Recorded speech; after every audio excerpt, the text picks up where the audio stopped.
Anslinger and Sharman. Their names sound like they belong on a prestigious law firm. Edwin Poole, Denny Crane. Name on the door. Mine too. But when it comes to prohibition, Colonel Charles Sharman and Harry Anslinger may be the two most influential figures of the 20th century.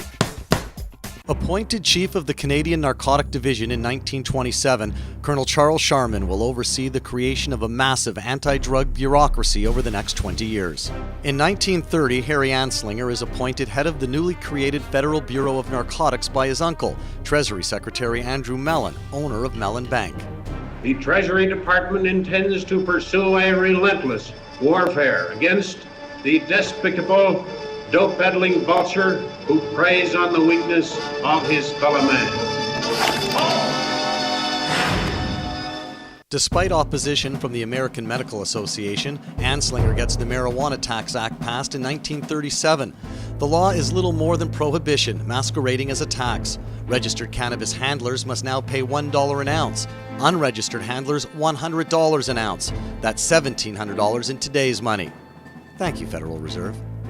In New York, the presiding psychiatrist at Bellevue Hospital concludes marijuana lacks the addictive qualities of opium and other drugs. And I'm calling Bellevue because you're nuts!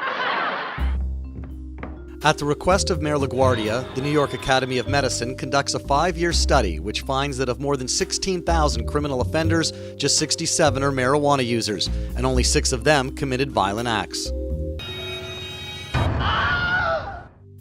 The Academy concludes marijuana does not lead to addiction, does not lead to harder drug use, and does not cause juvenile crime or delinquency. Anslinger is steamed. He blasts the report and announces that anyone who carries out marijuana research without Bureau of Narcotics approval will be arrested and tried on federal charges. Seriously? You're beginning to get on my nerves.